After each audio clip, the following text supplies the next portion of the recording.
कल्पप्रसूनाप्लुतम् वस्तुप्रस्तुतवेणुनादलहरी निर्वाण निर्व्याकुलम् स्रस्तस्रस्तनिरुद्धनीवि विलसद्गोपी सहस्रावृतम् हस्तन्मुक्तमतापवर्ग अखिलोदारम् किशोराकृति। ओम शांति शांति। इतव बंधो मा प्रशांघ्रिं सपत्न्याः उचद्विलुलितमाला कुङ्कुमश्मश्रुभिर्नः वहतु मधुपतिस्सन्मानिनीनां प्रसादम् यदु सदसि विडम्ब्यं यद्यदूतत्वमीदृक् सकृतधरसुधां स्वां मोहिनीं पाययित्वा सुमनसैव सद्यस्तत्यजे स्म भवादृक् परिचरति कथं तत्पादपद्मं तु पद्मा यतिगतहृतचेता उत्तमश्लोकजल्पैः। ओम प्रेम की सृष्टि में प्रवेश करें। जहाँ प्रेम ही प्रेम की सृष्टि मिले, चलो नाव को ले चलें खेचे वहीं। ये जीवन की नाव वहाँ ले चलें जहाँ प्रेम ही प्रेम की सृष्टि हो। ये जो ब्रजभूमि है, गोपियां हैं, वृक्ष हैं, लताएं हैं, हरिण हैं, पक्षी हैं, जमुना जी हैं, गिरिराज हैं, एक एक वस्तु ऐसी है जो आपके मन को प्रेम से तर करते हैं। अब हम जो प्रसंग आपको सुनाने जा रहे हैं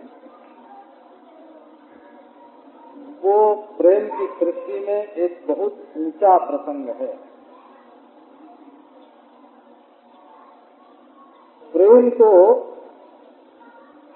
वहाँ होता है जहाँ संबंध अविच्छेद्य हो जाता है। माने जिस जुगल संबंध को कोई काट न सके किसी भी कारण से, टूटने का हेतु उपस्थित होने पर भी जो न टूटे, सर्वथा ध्वंस रहित सत्यपि ध्वंस कारणे यद भाव बंधनम यूनोः सप्रेमा परिकीर्तिता।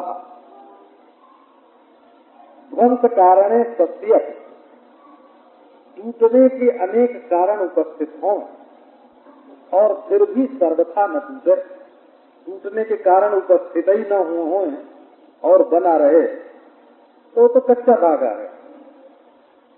और जब टूटने के कारण उपस्थित होवे और बिल्कुल न टूटे, तो बोले भाई ये बंधन काहे का? तो बोले भाव का।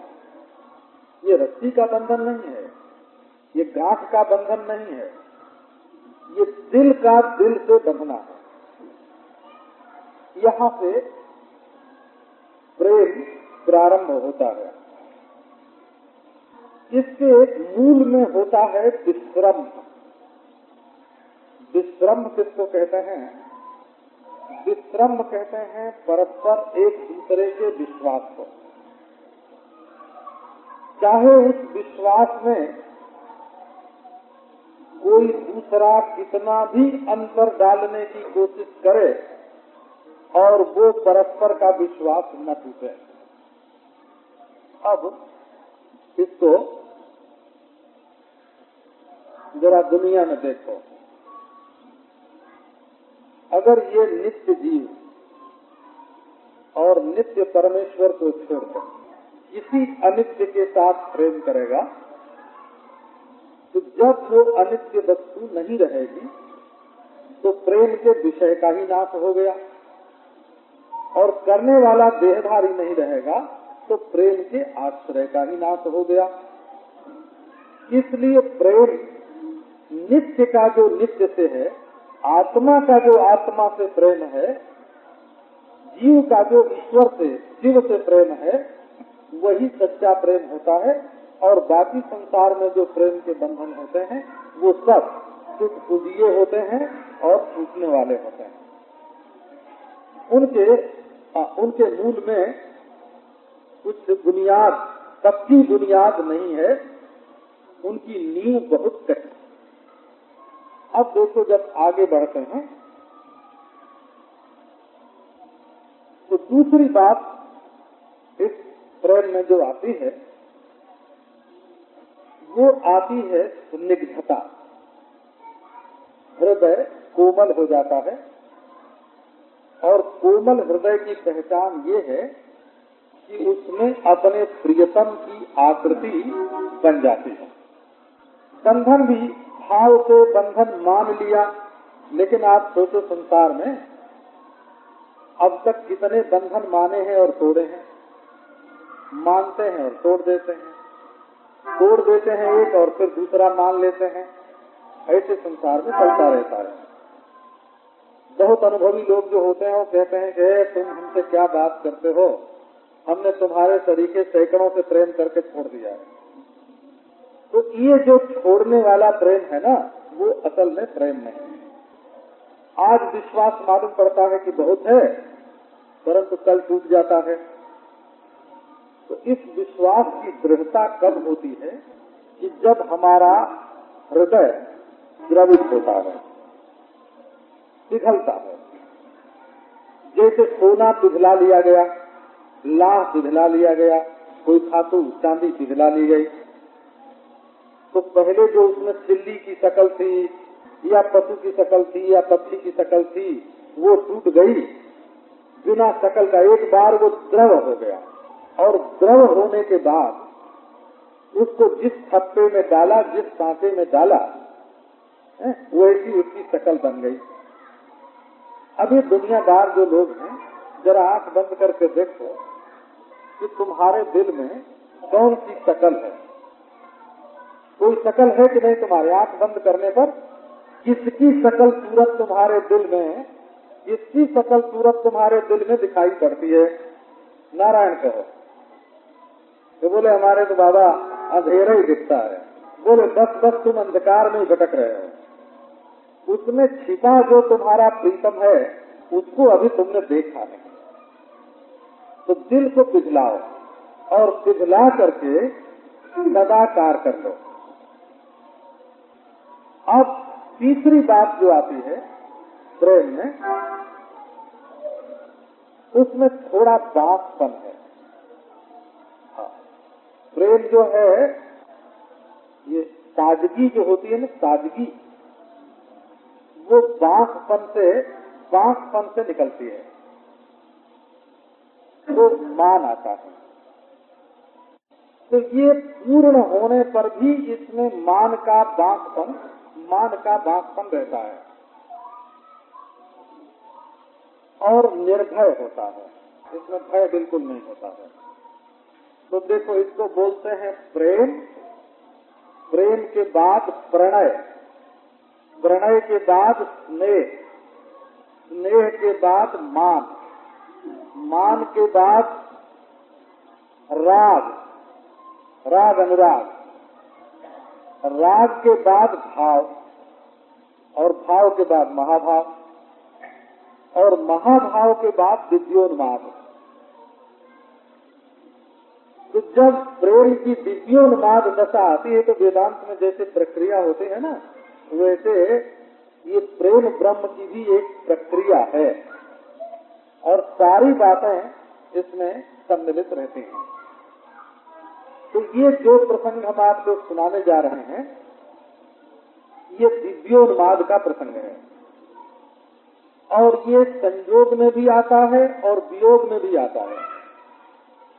आपने वो पढ़ा होगा द्वारका के प्रसंग में, श्रीमद् भागवत में, जब श्री कृष्ण और वहाँ की पटरानियां जल विहार करते हैं, तो जल विहार करते करते वहाँ पत्नियों को दिव्योन्माद हो जाता है और वो उनको ऐसा लगने लगता है कि ये सारी सृष्टि श्याम सुंदर के विरह में व्याकुल हो रही है। करे चक्रवात, तू रात भर क्यों रोता रहता है? करे चंद्रमा, तेरी ज्योति क्षीण क्यों हो गई है? करे पहाड़, तू क्यों जड़ हो रहा है? करे वो मेघ, तू क्यों काला पड़ रहा है? ये सारी बातें वे प्रेम जनित उन्माद की दशा में बोलते हैं। तो संयोग दशा में जब ये होता है तब तो इसको मोहन दशा का परिणाम बोलते हैं, और वियोग में जब होता है तब इसको मादन दशा का परिणाम बोलते हैं। ये मोहन और मादन अथवा मोदन और मादन, ये दो नाम इसके शास्त्र में आते हैं। अब ये जो प्रसंग है ये दिव्योन्माद का प्रसंग है। बात ये इतनी भूमिका इसलिए बांधनी पड़ी कि आजकल जब प्रेम की कोई बात करते हैं तो समझो कि जवान लोग भी सुनते हैं, किशोर लोग भी सुनते हैं, लड़की लड़के भी सुनते हैं। तो वो प्रेम की बात सुन करके सुनते तो हैं भगवान की, और जा करके फिर अपने घर में वैसी बात बोलने लगते हैं, वैसा काम करने लगते हैं। तो ये तो दिव्योन्माद दशा की बात है ना। इसलिए ये हृदय में राधा कृष्ण का जो प्रेम है, राधा रानी का जो प्रेम प्रणय बन करके, स्नेह बन करके, मान बन करके, राग अनुराग भाव महाभाव के रूप में प्रकट होकर के दिव्योन्माद दशा में जा पहुंचा है, वहाँ ये बात कही जा रही है। तो अब मधुपति तव बंधो मां स्पृशांघ्रिम सपत्न्याः कुच विदुलित माला कुंकुमश्मश्रुभिर्नः वहत मधुपति स्तन मानिनीनां प्रसादम यदु सदसि विडम्ब्यम यस्य दूतस्त्वमीदृक्। बोले श्रीमती जी ने देखा, श्री राधा रानी ने काचित, उन्हीं का नाम है। ये श्रीमद् भागवत पर एक वासना भाष्य है, जिस सुखाचार्य ने उस भाष्य की रचना की थी जो शंकराचार्य से तीसरी पीढ़ी में पढ़ते थे। तो वो भाष्य तो अब नहीं मिलता है, परंतु प्राचीन टीकाकारों ने अपने अपने भाष्यों में, टीकाओं में उसका उद्धरण दिया है। तो सनातन गोस्वामी ने, श्रीधर स्वामी ने, वल्लभाचार्य जी महाराज ने तथोत्तम वासना भाष्य, उसका नाम वासना भाष्य, चित्ते नाभिकोत्तम। मध्वाचार्य ने भागवत तात्पर्य निर्णय में लिखा कि सुखाचार्य ने समूचे श्रीमद् भागवत पर टीका लिखी है, वो उनको मिली थी, मध्वाचार्य ने देखा था, ऐसा उन्होंने लिखा। तो श्री राधा रानी का एक नाम है काचित। कम प्रेम सुखम आचिनोति संवर्धयति इति काचित। जो दिव्य प्रेम सुख को ला करके संसार में बांट दे, उसका नाम है काचित। कम कृष्ण प्रेम सुखम आसमंता चिनोति, तो सर्वत्र श्री कृष्ण सुख का चयन करे। ये सुखे आसमंता चित्त विज्ञानम जस्या राधा रानी। उन्होंने देखा कि एक भंवरा आया, बड़ा सुंदर भंवरा, और श्रीमती जी के चरण कमल से जो सुगंध निकल रही और उसमें जो लाल लाल नाखून, ऐसा समझो ये जो ध्येय मूर्ति होती है ना, श्री राधा रानी का जो चरणारविंद है वो ध्येय है, मन ध्यान करने के लिए है। तो उसमें सुगंध भी है, उसमें रस भी है, उसमें सौंदर्य भी है, उसमें सौकुमार्य है और उसमें सौस्वर्य भी है। जब चलती है तब उसकी ध्वनि, जब छुओ तब उसकी कोमलता, जब देखो तब उसकी सुंदरता, अगर उसका स्वाद मिल जाए, मुंह में आ जाए तो उसका रस, और नासिका में उसकी सुगंध। इनकी उपासना स्वयं श्री कृष्ण ने की है। हो श्री राधा रानी के चरणारविंद में ये जो 5 बातें रहती हैं, उनकी उपासना स्वयं श्री कृष्ण ने की है। अब ये श्रृंगार रस की बात, ये श्रृंगार रस की बात है। तो इतनी सुगंध निकल रही है श्री राधा रानी के चरणारविंद से कि भंवरा उसके पास आ गया, लाल लाल। उसको तो ऐसा लगा जैसे ये कमल का फूल ही है। अब उसको देखा तो श्री राधा रानी ने कहा हट हट। क्यों? उनको ऐसा लगा कि हमारे प्रीतम कहीं अलग बैठे हैं और मैं रूप से उनसे बैठी हूँ अलग, क्योंकि वैसे बिना मान के तो अलग अलग बैठते नहीं। तो मालूम पड़ता है उन्होंने इस भंवरे को हमें मनाने के लिए भेजा है। इसलिए प्रजल्प नाम का वचन, इसका नाम प्रजल्प है। वो प्रजल्प में क्या होता है? असूया, ईर्ष्या, मद, गर्व और अवधीरणा, ये 5 पदार्थ प्रजल्प में होते हैं। प्रीतम का कोई दोष नहीं है, न दूध का कोई दोष है, लेकिन दोनों में दोष निकाल देना ये असूया है। वो और झूठी शौक की कल्पना करके उससे ईर्ष्या करना और अपने में बड़प्पन का आरोप करना और प्रीतम का तिरस्कार करना, ये सारी बातें 5 बातें प्रजल्प में होती हैं। इसलिए ये जो पहला श्लोक है ये प्रजल्प है। तो क्या बोले? अरे वो मधुप, तू हमारे पांव मत छू।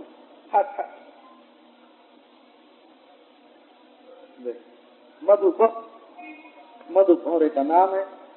मधुप कितव बंधो मात प्रशांग्रिम। अरे तुम तो क्या बच्चू, अगर तुम्हारे मालिक भी आ जाएं तो मैं अपना अंगूठा छूने नहीं दूंगी। क्या समझते हो तुम? दौड़े चले आ रहे हो हमारा अंगूठा छूने के लिए, फटकार दिया हो। तो गुनगुनाया भंवरा, गुनगुनाया तो बोली कि हाँ मैं समझ गई तुम क्या कहते हो, कि मैं आपके चरणों में प्रणाम करना चाहता हूँ। कि नहीं नहीं मैं जानती हूँ, मथुरा में जो मेरी सौतें रहती हैं उन्होंने तुमको सिखा पढ़ा के भेजा है कि वहाँ उस गोपी के चरणारविंद में जो मकरंद है, रस है, जाके भंवरा तू पूछ ले, क्यों जा? तो उसके पांव में रस नहीं रहेगा, पांव टूट जाएंगे और टूट जाएंगे तो वो श्याम सुंदर के पास फिर कभी नहीं आवेगी। तो हमारा पांव तोड़ने के लिए तुमको हमारी सौतों ने भेजा है। देखो सौत कोई नहीं हो, ये भी एक प्रेम की लीला। तो हटो हटो, छूना नहीं, क्योंकि हमारी सौतों के भेजे हुए। बोले नहीं देवी ऐसा नहीं है। कर नहीं, तुम निश्चिंत हो जाओ, हम कभी मथुरा जाने वाले नहीं हैं। हम उन सौतों के सुख में कोई बाधा डालने वाले नहीं हैं। इसलिए तुम हमारा पांव काहे को तोड़ते हो? भ्रमर मास प्रसांग्रोई, मत छू हमारे पांव। अब दूसरी बात, चेन्नई देवी जी हमारे बहुत साथ हैं दृष्टि से आप अपने चरण स्पर्श नहीं करने देते, तभी तो काला होना।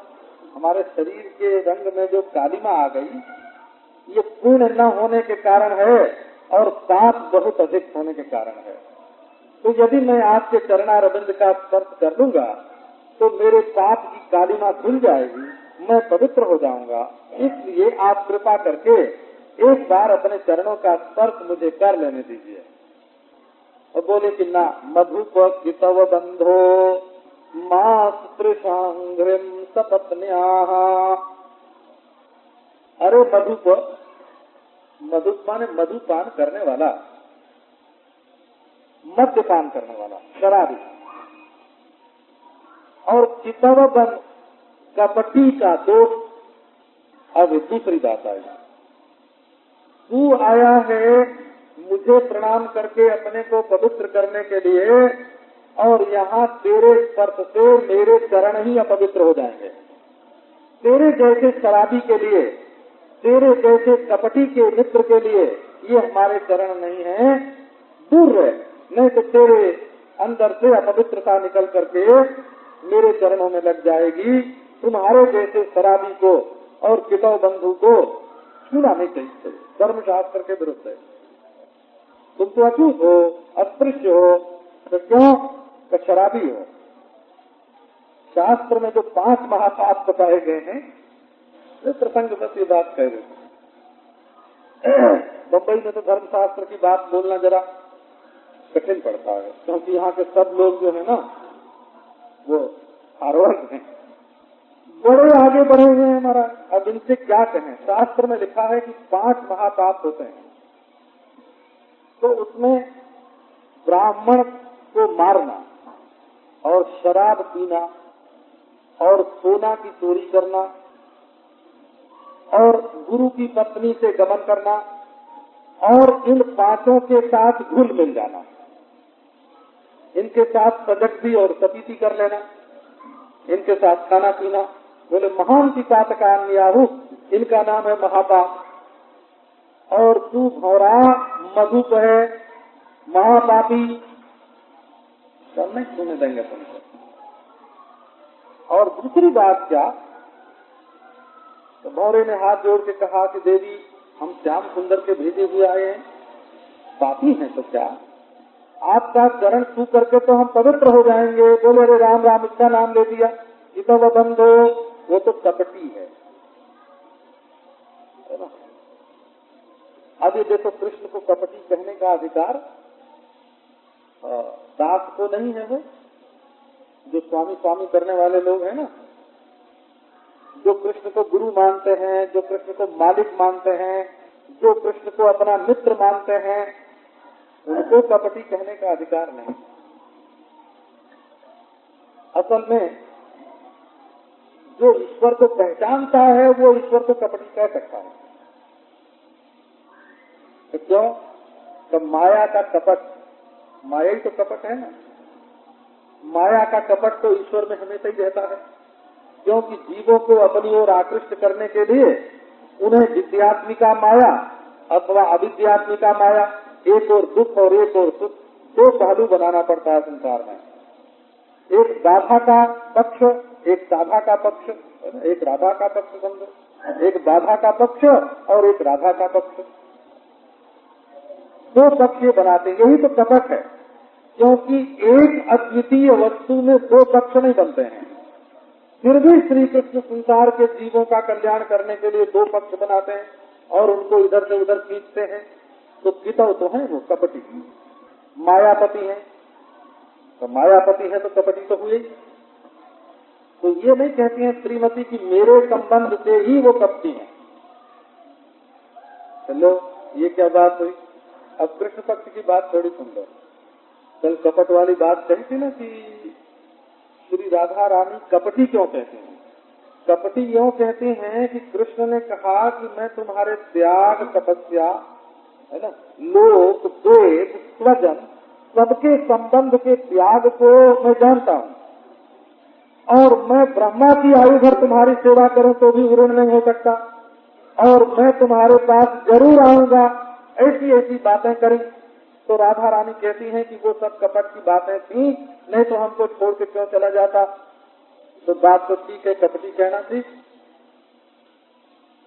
पर अब देखो श्री कृष्ण कपट क्यों करते हैं। हमारे गांव में एक कहावत है, क्या कि जिसके लिए चोरी करो वही कहे चोरवा। जिसके लिए चोरी की ना, जिसके लिए चोरी की, जिसकी भलाई करने के लिए उसी ने हल्ला किया कि ये चोर है, चोर है, चोर है। कृष्ण कपटी है, क्यों करते हैं। तो श्री राधा रानी का श्री कृष्ण के साथ जो संबंध है, उस संबंध को छिपाने के लिए वे कपटी हैं। उन्हीं के प्रेम के वश हो करके, उन्हीं के आनंद में डूब करके, उन्हीं की प्राप्ति के लिए तो बोलते हैं झूठ, करते हैं कपट, और वही कहते हैं कपटी। विद्या की महिमा प्रकट करने के लिए अविद्या का विस्तार होता है। दिन की महिमा प्रकट करने के लिए रात्रि बनाई जाती है। लोग जो हैं वो काम क्रोध आदि को छोड़ करके समदमादि साधन संपन्न बने, ब्रह्म विद्या को प्राप्त करें, इसके लिए तो ये बनाया गया कपट, माया बनाई गई। अब वही कहे, एक जिज्ञासु से महात्मा कहते थे कि बेटा तो बहुत दुखी है, काम क्रोध लोभ छोड़ और समदमादि साधन को धारण कर और ब्रह्म विद्या प्राप्त कर। अब वो शिष्य अपने गुरु से लड़े, बोले महाराज जिसको तुम समदमादि साधन कहते हो वो भी तो अविद्या का ही कार्य है, अंतःकरण में रहता है। ये जो ब्रह्म विद्या है ज्ञान को मिटाने वाली का, ये भी तो अंतःकरण में ही उदय होती है और अंतःकरण अविद्या का परिणाम है। क्या आप ब्रह्म ज्ञान का झगड़ा और समदमादि साधन का झगड़ा लगाए बैठे हैं, ये भी अविद्या का ही खेल है। लो भला, जिसके लिए चोरी करो वही कहे चोर। जिस शिष्य को अविद्या से बचाने के लिए अविद्या में समदमादि साधन और विद्या की कल्पना की गुरु ने है। अब वही शिष्य कहता है ये महाराज आप तो अविद्या की बात हमेशा करते रहते, क्या होती है जीवन मुक्ति है, और क्या होती है ये विद्या, और क्या होता है समदमादि है, हम तो देखते हैं वैसे बहुत ठीक है, कैसा मरो बेटा, है ना। तो ये कृष्ण पक्ष की बात है। ये कृष्ण पक्ष की बात क्या हुई है कि कृष्ण कितव है, परंतु किसके लिए कितव है, तुम्हारे लिए तो कितव है ना। तो मधुप कितव बंधो मात त्रिशांघ्रिम सपत्न्या। अब दोनों को एक साथ कर दो, मधुपस्य कितवस्य च बंधु मधुप कितव बंधु तत्संबोधने हे मधुप कितव बंधो। मधुप कौन का कृष्ण बोला, और कितव कौन का कृष्ण, मधुप भी कृष्ण। तो मधुप कृष्ण कैसे, मधुवंशियों के पति हैं इसलिए मधुप एक नाम हो गया। और जब गोपियों के वन में भगवान श्री कृष्ण प्रवेश करते हैं तो मधु माधव रूप बसंत जो है ना, सब लताएं खिल जाते हैं, वो मधुपति हैं, नाम सामने है। इसी श्लोक में बहुतु मधुपति स्तन मानिनी नाम प्रसादम, श्री कृष्ण मधुपति हैं और तू मधुप है, इसलिए भी तेरे नाम का साम्य होने से वो मित्र है। और जो शराब पीता है उसके आस पास रहने वाले लोग भी वैसे ही होते हैं, कितव। तो तू मधुप है, कितव है ना, और वो मधुप है और वो कितव है, और उसके तुम बंधु हो, इसलिए तुम हमारे चरणारविंद का स्पर्श मत करो। मातृशांग्रिम, हमारे पांव से जरा दूर रहना, छूना नहीं। बोले देवी मैं बहुत सच्चरित्र हूँ। देखो और लोग तो फलाहारी होते हैं, कोई फलाहारी होते हैं, कोई पत्राहारी होते हैं, कोई पुष्पाहारी होते हैं, और मैं केवल रसाहारी हूँ। फल भी नहीं खा, फल में भी कुछ मृत्तिका कांत ज्यादा रहता है, पत्र पुष्प में भी मृत्तिका कांत अधिक रहता है, मैं तो केवल रसाहारी हूँ। कितना बड़ा व्रती हूँ। तुम हमें शराबी मत कहो, मैं तो रस भोजी हूँ, रस भोजी। और देवी मैं तुम्हारे पास श्री कृष्ण के भेजे आया हूँ और सदाचारी हूँ, पवित्र आत्मा हूँ, सीधे तुम्हारे पास आया। अगर तुम मुझे अपने चरणारविंद का स्पर्श नहीं करने देती हो तो ये जो देखो हमारी मूंछ है ना, थोड़ी सी दाढ़ी, इसी से मैं दूर से ही मैं अपना वो रस पीने वाला जो अंग है ना, वो नहीं लगाऊंगा तुम्हारे चरणारविंद में।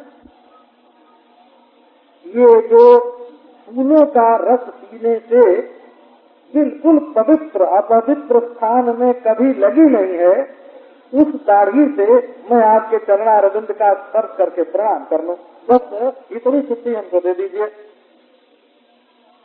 बोले नहीं भ्रमर, मधुप, तुम जो अपने को कहते हो कि हम सच्चरित्र हैं और रसभोजी हैं, वो तो तुम्हारी शकल ही देखने से मालूम पड़ता है। मधुप भ्रमर, हम सब कालों को पहचानते हैं। सबल मसित शक्य शक्ति सत्य था, हम कालों को पहचानते हैं। ये जो तुम्हारे होठों के पास मूंछ है, दाढ़ी है, इसमें ये पीला पीला क्या है? ये कुमकुम कहाँ से लग गया? ये पराग, ये केसर तुम्हारे मूंछों में कहाँ से लगी बताओ तो?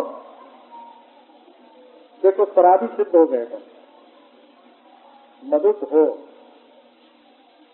नारायण को प्रेम की बात, सपत्न्या कुछ विदुलित माला कुमकुमस्मश्रुभिर नहा।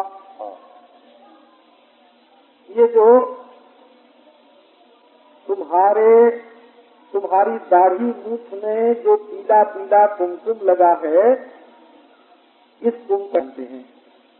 ये कहाँ से लगा है? ये श्री कृष्ण जो बनमाला पहनते हैं, उस बनमाला का कुमकुम है।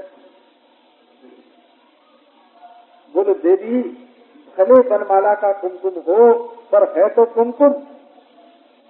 नहीं नहीं, हमारी सौत ने अपने वक्षस्थल पे जो उनकी बनमाला को रौंद डाला है, उसका ये कुमकुम है। देखो कहाँ, बोले हमारी सौत के वक्षस्थल से रौंदी हुई जो माला, अथवा हमारी सौत के वक्षस्थल की श्री कृष्ण के द्वारा रौंदी हुई जो माला, उस माला का कुमकुम तुम्हारे श्मश्रु में लगा हुआ है।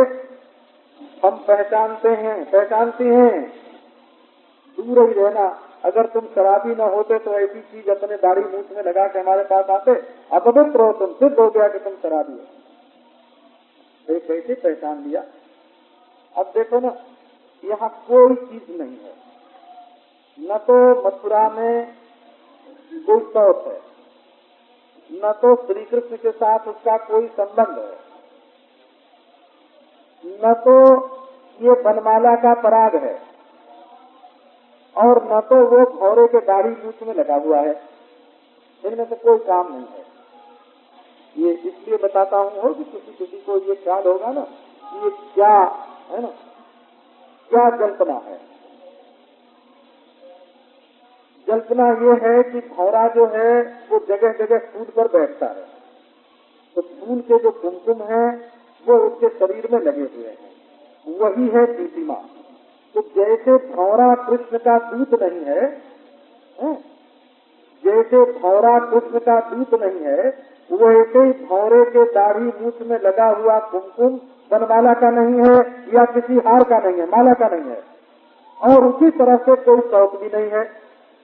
ये तो गोपी जो अपने भाव में नित्य निरंतर श्री कृष्ण के पास रह रही है, वो प्रेम देखो, वो प्रेम देखो गोपी का कि एक भौरा भी उसको श्री कृष्ण का दूत मालूम करता है। वो श्री कृष्ण के प्रेम में इतनी तन्मय है, ये बात देखने की है। ये बात देखने की नहीं है कि वहाँ शौक है, कि दाढ़ी मूछ है, कि वो विलुलित माला है, कभी ये चीज देखने की नहीं है। ये तो गोपी के हृदय में कृष्ण भरे हैं, गोपी के हृदय में कृष्ण का विहार भरा है। भ्रमर को देख करके भी वही वही वही वस्तु निकलती है। बोले अच्छा देवी, अगर आप अपने चरणारविंद का स्पर्श नहीं करने देती तो और भी कई गोपी हैं, इनमें से किसी का हम चरण स्पर्श कर लें तो आपके योग्य हो जाएंगे। बोले नहीं, न माने हम किसी का, हमने से किसी गोपी का चरण स्पर्श नहीं करना। केवल रस ही रस, रस ही रस, नीचे रस, भीतर रस। वहाँ तो रस की दो लहरें आपस में मिल रही हैं और उन दो लहरों के सिवाय दूसरी कोई चीज नहीं है। दाई लहर दाई हो जाती है, दाई लहर दाई हो जाती है। यहाँ तो अद्वैत, रसाद्वैत के सिवाय दूसरी कोई वस्तु ही नहीं है। तो ये एक जो है, एक जो कक्षा है वही हरियाली, वही पुष्प कुंज है, वही कमल कुंज। वाह, स्वर्ण कमल, कीले कीले कमल स्वर्ण के जो फल कमल हैं उनकी बनी हुई कुंज, और उसमें उड़ता हुआ भ्रमर, और भ्रमर को देख करके व्याकुल श्री राधा रानी उससे बोल रही हैं कि नहीं, उनको तकलीफ करने की जरूरत नहीं है, सब उनको पाने के लिए व्याकुल है और उनसे श्री कृष्ण प्रेम करते हैं, लोग श्री कृष्ण से प्रेम करते हैं, लोग जीतते हैं और कृष्ण मनाते हैं। तो तन मानिनी नाम मधु मानिनी नाम, ये जो मथुरा की मानिनी है उनको प्रसाद माने उनको मना करके उनका कृपा प्रसाद श्री कृष्ण अपने सिर पर धोया करें। बहुत तुम्हारे धोना। तो क्या मतलब है? तो मतलब ये है कि अगर एक माननी होती है तब तो एक को हाथ पांव जोड़ करके वो मना लेते और फिर उसके साथ जो रहते उनको कुछ शांति मिलती। यहाँ तो महाराज हजारों मथुरा में मानिनी, आज उसको मनाया, प्रसन्न किया, पांव छुए, कुछ किया, तब तक खबर आई कि वे रूठी हुई है तो उनके पास गए मनाने, है ना। तो वो जब तक मनती हैं तब तक तीसरी रूठेंगी और तीसरी मनती हैं तो चौथी रूठेंगी। तो इस तरह से 50 बरस तक श्री कृष्ण मनाते रह जाएंगे और मथुरा की मानिनी जो है तब वो बनेंगे नहीं, क्योंकि उनका तो वक्त ही नहीं है। ये बहुत है, करना क्या चाहिए, जैसे उसमें जंग क्या है, तो इसलिए उनको मथुरा छोड़ करके यहाँ आ जाना चाहिए। तो यहाँ मनाने की तकलीफ नहीं उठानी पड़ेगी उनको। वही प्रसाद रहने शुरू कर गए। अब रोज ये मनाने का झगड़ा, उनको मनाया, सैकड़ों हजारों को बनाने में वे लगे हुए, बड़ा कष्ट होता होगा। बहुत मधुपति सम्मानिनी नाम प्रसादम। तो बोले अच्छा मन तो जाएंगी, तो मन तो जाएंगी लेकिन इसमें भय बहुत है। क्या? और वहाँ ये चर्चा चलेगी, युवक ज्वाला आ गया है मथुरा में, तो इसने क्या किया, तो इसने जदुवंश की स्त्रियों में अपने प्रति आकर्षण उत्पन्न करके उनमें इतना घुल मिल गया कि बस दिन भर रात भर बनाने में लगा रहता है। तो यदुवंशी लोग बहुत नाराज होंगे बोला। अब देखो बात कोई नहीं, यदु सदस्यम, लेकिन थोड़े जो पंडित है ना, रसिक पंडित, वो यदु शब्द का अर्थ यदु नहीं करते हैं। वो कहते हैं कि यत् सदसी विदम्यम, ये जो बारंबार मथुरा की नागरियों को मना करके उनके चरणारविंद के कुमकुम को श्री कृष्ण अपने सिर पर धारण करते रहते हैं। यत् तू, हे भ्रमर, माने हे भ्रमर संबोधन है। यत् सदसी अस्माकं सदसी गोपी नाम सदसी, हम गोपियों की सभा में वो क्या उसकी विडंबना होती है, जो सुनता है वही कहता है कि ये श्याम सुंदर को, ये गोकुलाधीश्वर को क्या हो गया है कि वहाँ बस उनके प्रसाद को ही बांध करते रहते हैं। भ्रमर ने कहा कि नहीं देवी, उनकी कोई विडंबना नहीं होती, बड़ा आदर होता है। यदुवंश शिरोमणि है वे, उनको कोई ज्वाला नहीं कहता, वहाँ तो सब वसुदेव नंदन यदुवंशी कहते हैं। और अभी वो गुरु गृह से संस्कार करा के और विद्याध्ययन करके आए हैं और वे ब्रह्मचारी और सदाचारी और आदर्श पुरुष हैं। उनके बारे में ये आप ही के श्रीमुख से ऐसी बात सुनने को मिलती है, आपके सिवाय श्रीमती जी उनके बारे में ऐसी उल्टी पलटी बात कोई नहीं सोचता है। वो तो बड़े सदाचारी ब्रह्मचारी हैं, आदर्श महापुरुष हैं, उनके बारे में ऐसी कल्पना तो देवी जी बोले कि यस्य दूत स्वमीदृक, बाबा जिसको दुनिया में कोई दूत नहीं मिला, तुम्हारे तरीके शराबी को, जिसकी दाढ़ी मूछ में यदुवंश की स्त्रियों की माला का कुमकुम लगा हुआ है और मतवाला इधर उधर गुनगुनाता फिरता है, तू अपने मित्र के सद्गुण प्रकट कर रहा है ना, क्योंकि श्री कृष्ण के आदर्श को देख करके, श्री कृष्ण के चरित्र को देख करके ही तो तुमने अपना चरित्र बनाया होगा कि प्रत्येक फूल वैसे ही रंग रूप, वैसे ही तो तेरा रंग रूप काला और वैसे ही पीला पीला तेरा पंख पीताम्बर है, और ऐसे ही तू एक एक फूल का रस देने वाला, ये तूने अपना चरित्र कहाँ से कहा है? उन्हीं से ना। तो यस्य दूत स्वमीदृक, जिनका दूत तुम ऐसे हो, माने उनकी बदनामी फैलाने वाले दूत हो, तो जब तुम्हारे सरीखा दूत उनको मिला तो अब वो रह चुकी उनकी प्रतिष्ठा और पूज चुके यदुवंश के लोग, इसलिए धौरा तू जल्दी लौट जा। अब देखो इसमें बात क्या है, एक तो ये लोग जितने हैं ये जैसे भ्रमर से कहे गए ना, वैसे ही समझो उद्धव जी से कहे गए हैं। तो यहाँ मधुप पितव बंधो, ये संबोधन उद्धव जी के लिए है।